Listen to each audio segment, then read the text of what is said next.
Okay, ठीक है।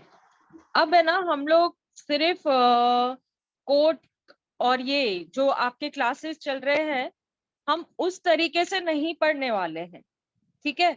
इसमें आपको ड्राफ्टिंग भी सिखाऊंगी मैं, और प्लस में आप लोगों को मैं ये भी सिखाऊंगी कि किस तरीके से कोर्ट प्रैक्टिस की जाती है। अगर आप एक लॉ स्टूडेंट है तो क्वेश्चन आंसर्स कैसे लिखने होते हैं। तो अब मैं आपको वो सारी चीजें सिखाने वाली हूँ, समथिंग न्यू। वही वही वही स्टोरी नहीं चलेगी अब, ठीक है। एक लॉयर होने के लिए आप में क्या क्वालिटीज होनी चाहिए, पहले मुझे ये बताओ। स्टार्ट में कर लूंगी, लेकिन पहले ये बताओ कि एक लॉयर होने के लिए आपके अंदर क्या क्वालिटीज होनी चाहिए। What qualities are required to become a good lawyer. Good चलो चलो listener. चलो, tell me. Yes yes yes yes. Good listener. Good listener. Good speaker. क्या गूगल? Good Drafting listener. अच्छी होनी चाहिए. ओके, ड्राफ्टिंग, चलो ठीक है। नेक्स्ट, और Interpretation अच्छा Good आना चाहिए. listener. ओके, बस इतना ही चाहिए अपने को, दैट्स ऑल, बाकी नहीं कुछ। Confidence होना चाहिए. Good speaker होना कॉन्फिडेंस, चाहिए. ओके, चलो ठीक है।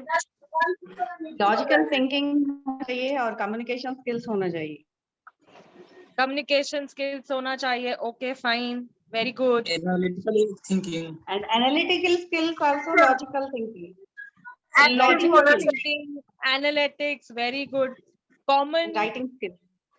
अगर writing skill, very good. Command होना चाहिए वर्ड्स की तरफ, अगर आपको पता है तो हमारा वर्ड्स की तरफ कमांड होना चाहिए।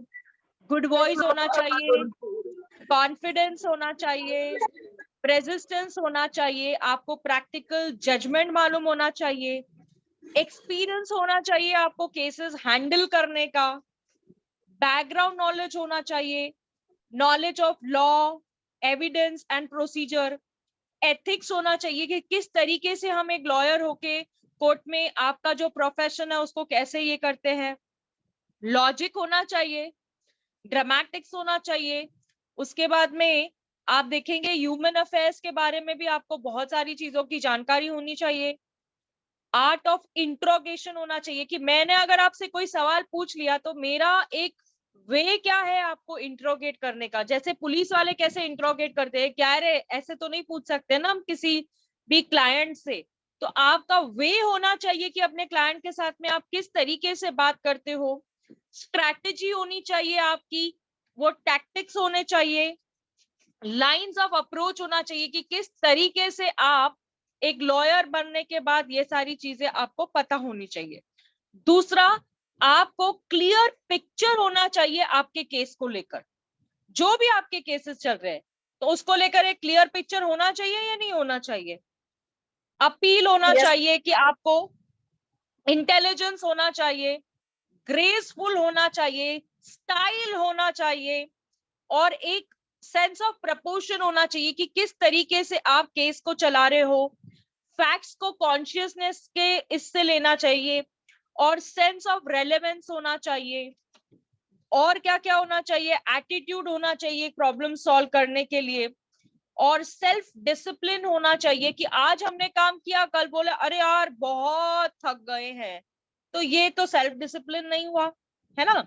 दूसरा, आपके हैबिट्स होने चाहिए थॉटनेस को लेकर कि अगर हम लोग केस में ऐसा डिफेंस लेते हैं तो उसके प्रोज एंड कॉन्स क्या होने वाले हैं, क्या होने वाला है, ये सब चीजों को लेकर। दूसरा, आप में ऐसी एबिलिटी होनी चाहिए कि आप एविडेंस के थ्रू केस को घुमा सकते हैं। आपका मैनर होना चाहिए प्रेजेंटेशन को लेकर, फैक्ट्स को लेकर। इंपॉर्टेंट तो ये चीज है कि आपको लॉ का नॉलेज कम भी होगा ना, लेकिन अगर आपको फैक्ट्स का नॉलेज होगा ना तो भी सफिशिएंट है। अगर मैं आपसे ये बात कहूं तो आपकी एजुकेशन ऑफ लॉयर क्या है, लाइफ टाइम अंडरटेकिंग, जीवन अपना समर्पित कर देना, अगर आपको ऐसा लॉयर बनना है तो, ठीक है ना। दूसरा, आपको और क्या पता होना चाहिए, आपको प्लीडिंग्स पता होना चाहिए, एक फाइल को अरेंज करना है, ठीक है। समझो आपके पास मैंने एक केस दे दिया, ठीक है, और मैंने कहा कि चलिए आप अपने फाइल को अरेंज करिए, ठीक है, तो कैसे अरेंज करेंगे? अरे यार क्या बोल रही है, पता ही नहीं है कैसे फाइल अरेंज करते हैं, हम तो लॉ स्टूडेंट है, हमको ये सब थोड़ी आएगा, हम तो LLB बनने वाले हैं, बने तो है नहीं। ये स्ट्रैटेजी लेके अपन दिमाग में चलते हैं, मैम IPC में ये सेक्शन नहीं आ रहा, CPC में यार मैम ये ऑर्डर तो बिल्कुल बाउंसर जा रहा है, CRPC में सेक्शंस क्या बोलते हैं अपने को तो जमता ही नहीं है, ये एटीट्यूड अपन लेके चलते हैं, करेक्ट। तो अगर आपके पास कोई फाइल आती है एक केस के रूप में, तो आप क्या करते हैं? What you do, आप क्या करते हैं? पहले तो आपको प्लीडिंग्स के बारे में पता होना चाहिए, ठीक है, उसके बाद में प्लीडिंग्स क्या होती है उस्मा, What do you mean by pleadings? Pleadings क्या होती है उस्मा? आग्रह करना कोर्ट के सामने। हाँ, क्या आग्रह है? करना कोर्ट के सामने, लेकिन प्लीडिंग्स में हमने CPC में प्लीडिंग्स ऑर्डर 6 में पढ़ रखी है, अगर आपको याद होगा तो, मुझे नहीं पता आपको याद है कि नहीं। मैम प्लेंट और written statement. Yes yes yes, Shivani you are correct. तो उसके बाद में क्या होना चाहिए पता है आपको, क्या मालूम होना चाहिए?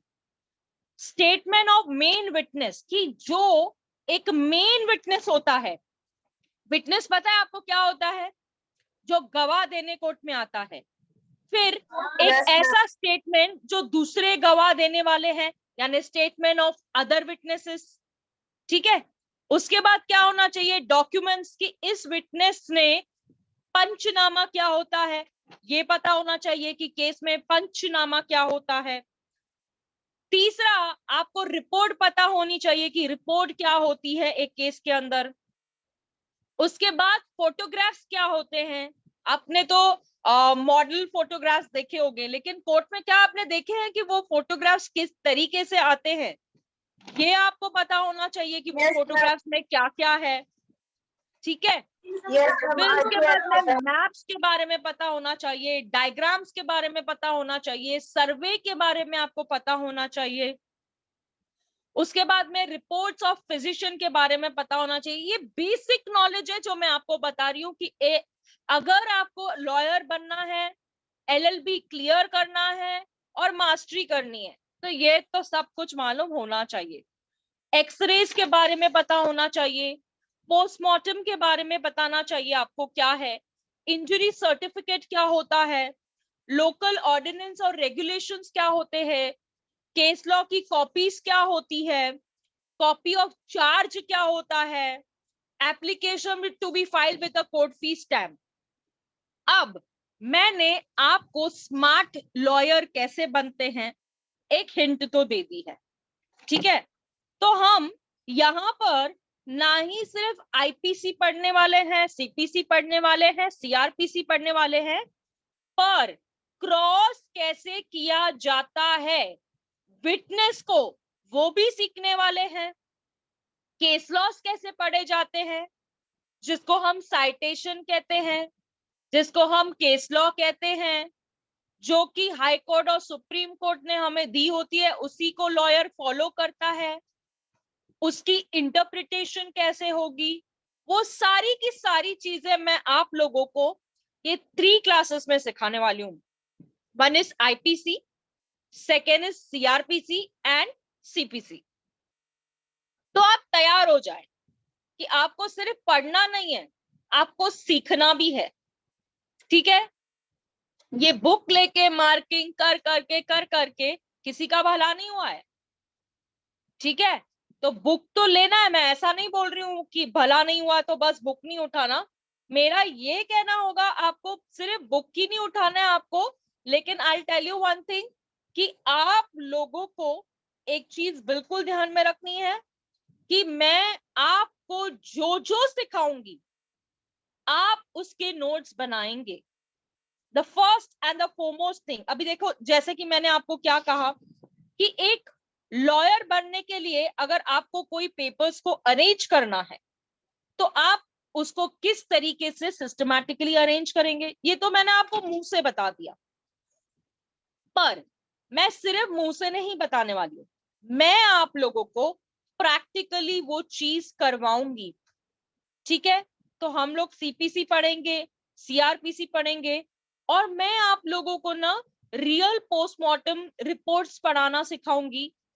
रियल जो होता है ना, रियल एडवोकेसी क्या होता है आप पढ़ेंगे भी, आप सेक्शंस भी पढ़ेंगे, आप क्वेश्चन आंसर्स भी पढ़ेंगे, यानी कि जुडिशरी की full preparation under one roof होगी हमारी।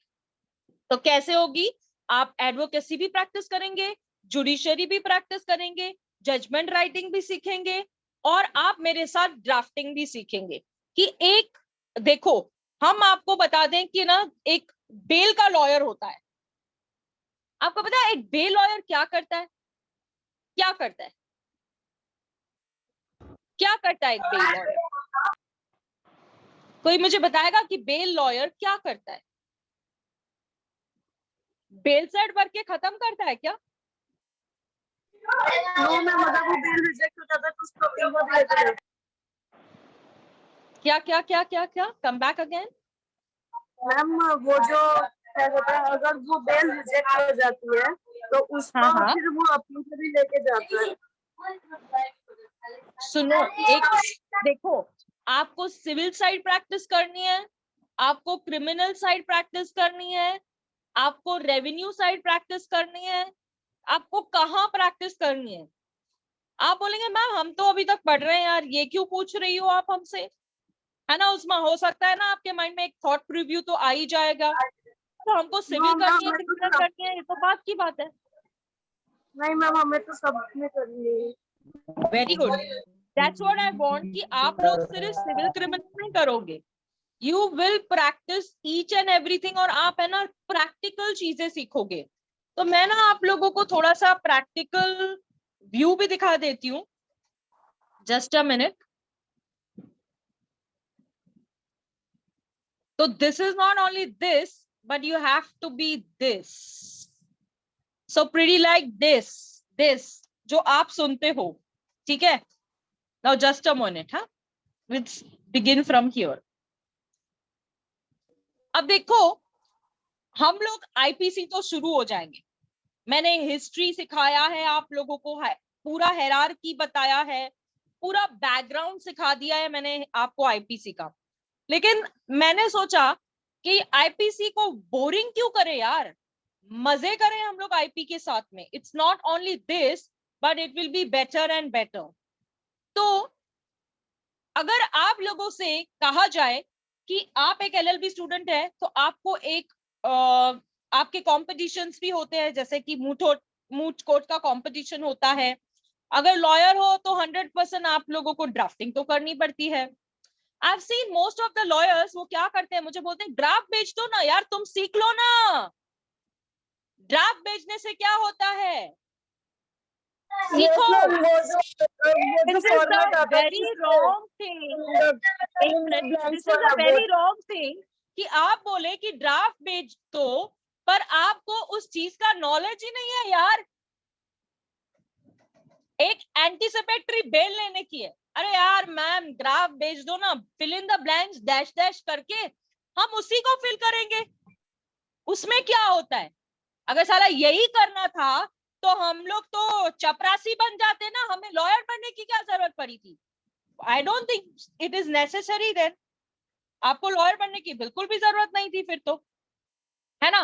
तो चलिए मैं आपको दिखाती हूँ कि how to draft an anticipatory bail. देखिए यहाँ पर आप देखेंगे in the court of honourable session जज। तो मैं आपको पहले बता दूं कि यार ये बहुत सी चीजें हैं जो पता होनी चाहिए कि अगर हमें एंटीसिपेटरी बेल के लिए ट्राई करना है तो क्या हम directly Bombay high court, sorry Bombay नहीं, आपके हाई कोर्ट चले जाएंगे?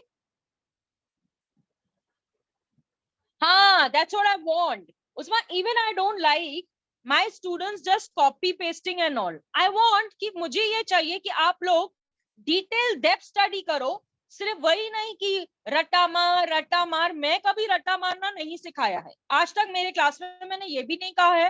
तो इसीलिए मैंने सोचा कि इस बार मैं आप लोगों को ड्राफ्टिंग सिखाऊंगी और प्लीडिंग सब सिखाने वाली हूँ, तो यहाँ से आप सीखते जाओगे मेरे साथ। ठीक है, अब देखो कि मैंने यहाँ पे सेशन जज लिखा है, मैंने हाई कोर्ट नहीं लिखा। तो पहले हम एंटिसिपेटरी बेल अगर ट्राई करते हैं तो किस कोर्ट के सामने ट्राई की जाती है, नहीं पता होता, लॉयर्स को भी कंफ्यूजन होता है। अरे हाई कोर्ट जाएंगे ना, अरे क्यों जाएंगे हाई कोर्ट, सेशन से ट्राई करो ना, सेशन रिजेक्ट करता है तो हाई कोर्ट जाएंगे ना, हाई कोर्ट रिजेक्ट करता है तो सुप्रीम कोर्ट जाएंगे ना, तो उसके लिए अपने को मालूम होना चाहिए, फर्स्ट प्रेफरेंस फर्स्ट। तो देखिए आप, इन the court of honourable session जज एट डैश एंड डैश, अब एट यहाँ पर डैश जो होगा आपके स्टेट का जो भी होगा, आप जो सिटी से करना चाहते हैं वो सिटी का होगा, है ना, तो आपके सामने है। इसके बाद में आता है क्रिमिनल एमए नंबर ना, ये जो क्रिमिनल एमए नंबर है ये क्या है, सीआर नंबर क्या है, क्रिमिनल एमए नंबर जो आपको कोर्ट देता है, सीआर नंबर आपका एफआईआर नंबर हो जाता है, फर्स्ट इंफॉर्मेशन रिपोर्ट। अब अरे यार एफआईआर क्या होती है मालूम नहीं है, अरे क्यों नहीं मालूम है एफआईआर क्या होती है, एक बच्चे से पूछ लो एफआईआर क्या होती है। लेकिन मैंने ऐसे बहुत सारे टीचर्स को देखा है कि वो एफआईआर को आपको बस ये बोलते हैं एफआईआर में ये होता है, एफआईआर में वो होता है। अरे बेसिक आप एफआईआर बताओ ना क्या होती है, उस एफआईआर में क्या कंटेंट्स होते हैं, टाइम होता है, नाम होता है, डेट होता है, उसके बाद में डॉक्टर के पास भी लेके जाते हैं, पता है ना आपको, उसमें टीथ कितने होते हैं, नेल्स कितने होते हैं, वो सारे पर भी टिक मार्क्स होते हैं। मतलब अगर आप लोगों को पता होगा ना ये सारी चीजें, then only I will say कि मैं समझूंगी कि आपको बेसिक्स पता है। फर्स्ट इंफॉर्मेशन रिपोर्ट और फर्स्ट इंस्टेंस रिपोर्ट, सी बेटा फर्स्ट इंस्टेंस वो नाउ अगर हम ये कहें तो एनसीआर क्या हो जाएगी, फिर एनसी क्या होती है, एनसीआर क्या होता है, बेसिक बेसिक बेसिक चीजें मैं आपको सब सिखाऊंगी, ठीक है। अब देखिए यहाँ पे सीआर नंबर और डैश पुलिस स्टेशन, ये आपका मेन टॉपिक होना चाहिए कि कौन से कोर्ट में कर रहे हो, क्या स्टेट है, उसके बाद में आपका सीआर नंबर क्या है, उसके बाद में कौन सी पुलिस स्टेशन आती है, ठीक है, इतना समझ गए। उसके बाद में आप देखिए कि जिसके अगेंस्ट एफआईआर हुई है उसका नाम, उसका एज, उसका ऑक्यूपेशन, ठीक है। जितने भी जनों के लिए आप लेना, आप बोलेंगे मैम 1 2 3 क्यों लिखा है आपने, भाई मेरे इसमें 3 जनों के अगेंस्ट एफआईआर हुई थी तो मुझे तीनों को एंटीसिपेटरी बेल लेके देना पड़ेगा, ऐसे तो नहीं है। हाँ आप ये कर सकते हैं, आप ये कर सकते हैं कि अगर समझो एक लॉयर ने एक जने को एंटीसिपेटरी बेल दिया, एक एफआईआर के अंदर 5 लॉयर्स, क्या जितने जितने अक्यूज होंगे उसके लिए अलग लॉयर भी अपॉइंट किया जाता है। और आपको मैं बता दूं एक बात है ना कहीं ऐसे सेक्शंस होते हैं जिसमें अलग लॉयर ही बेस्ट ऑप्शन होता है, तो जब आप प्रैक्टिस में आओगे ना तो ये सारी चीजें आपको पता चलेगी। अब मेरा स्टेट ऑफ महाराष्ट्र है इसीलिए आपको स्टेट दिख रहा है, जो भी आपका स्टेट होगा वो यहाँ पे लिखोगे आप देख सक रहे हो स्क्रीन पे, मैंने स्क्रीन शेयर करी हुई है, आप अपने मोबाइल की स्क्रीन को स्क्रॉल करके देख लीजिए, 100% जो मैं यहाँ पे दिखा रही हूँ आपकी आंखों के सामने होगा, ठीक है, दिख रहा है आई गेस, है ना। उसके बाद में pi of dash police station, जो पीआई होगा उसका, उसके बाद में आता है application under section 438 of CrPC for anticipatory bail, अब ये हेडिंग होती है, ठीक है। उसके बाद में may it please your honour, अब हमने जो देख लिया ना ये आपका कॉमन रहता है, ये सब लिखते हैं सब। The applicant above name most respectfully submitted under, अब जो एप्लीकेंट है जो इस चीज को कोर्ट से मांग रहा है वो यहाँ पे बताएगा जो फैक्ट्स होंगे, ठीक है, यानी कि एफआईआर के अंदर, हाँ Mohammad I am reading the screen for you only, मैं पढ़ के सुना रही हूँ, आप ध्यान से सिर्फ सुनो मेरी बातें, आई नो वेरी वेल, ठीक है। आई होप आप लोग बाकी सब तो देख ही पा रहे हैं स्क्रीन पे, मोहम्मद का कुछ प्रॉब्लम है, ठीक है। फिर मैंने यहाँ पे बता दिया the applicant submits they all are the permanent resident of the above mention address and they are the law abiding citizen peacefully carrying the business, अभी जो भी उसका बिजनेस है वो सब मैंने यहाँ पे बता दिया कि वो 30 साल से ये बिजनेस कर रहे हैं और वो कौन से भी सिविल क्रिमिनल कोई भी एक्टिविटी में इन्वॉल्व नहीं है, आज तक उनके ऊपर कोई भी केस नहीं बना है। तो अगर उन लोगों के ऊपर किसी और के ऊपर केसेस बने हैं तो ये नहीं आएगा, तो इसीलिए तो बोल रही हूँ ना कि ड्राफ्टिंग को कॉपी पेस्ट का मुद्दा मत बनाओ। जो आपको कह रहे हैं ना कि आपको ड्राफ्ट तो मैं भी दे दूंगी, कितने ड्राफ्ट चाहिए आपको मेरे से ले जाओ, हाउएवर यू वांट। पर क्या है यार, it's vulgarity I will say. फिर इसके बाद में मैंने देख लिया कि उसके अगेंस्ट जो एफआईआर हुई है वो अंडर सेक्शन 353 हुई है, ठीक है। उसके बाद उसका bearing CR number, FIR number जो मैंने आपसे कहा, against the applicant at dash police station, जो भी पुलिस स्टेशन होगी आपकी स्टेट की उसका नाम आ जाएगा यहाँ पर। उसके बाद में complainant has initially stated and represented, एक कांस्टेबल था। अभी 353 इसलिए हुआ था, जो केस के फैक्ट्स थे ना वो मैंने यहाँ पे लिए थे। क्या हुआ था ना कि एक नो पार्किंग जोन के एरियाज में पार्किंग की गई थी। एक पुलिस ऑफिसर आती है जो अपने स्पीकर्स को लेके आती है कि अरे यहाँ पे ये हो रहा है, अरे वहां पे वो हो रहा है। तो पार्किंग की वजह से ये इशू हुआ था। तो एक वायरलेस ऑपरेटर था। आपको पता है ना कि रात में पेट्रोलिंग के लिए पुलिस वाले निकलते हैं, अगर आपको पता होगा ये चीज। तो क्या होता है, कोई भी प्रॉब्लम होती है तो 100 के नंबर पे फोन लगाया जाता है। तो वायरलेस ऑपरेटर्स जो होते हैं ना वो बाहर घूमते हैं। पुलिस क्या करती है ना, पेट्रोलिंग करती है, ठीक है। समझो कुछ ऐसी घटना घट रही है तो पुलिस को मालूम होती है, तो पुलिस वो सारी चीजों को वहीं का वहीं स्टॉप कर देती है। तो ये बेसिक चीजें आपको मालूम होनी चाहिए। तो देखो मैंने यहाँ पे लिखा है पेट्रोलिंग के लिए थे। ये जो फैक्ट्स है एफआईआर के वो पूरा मैंने यहाँ पे दिखा दिया है। तो आपको एफआईआर के फैक्ट्स डालने होंगे यहाँ पे। उसके बाद में आपको मैं सीधा सीधा ये सारे फैक्ट्स है अब ग्राउंड्स पे लेके चलती हूँ।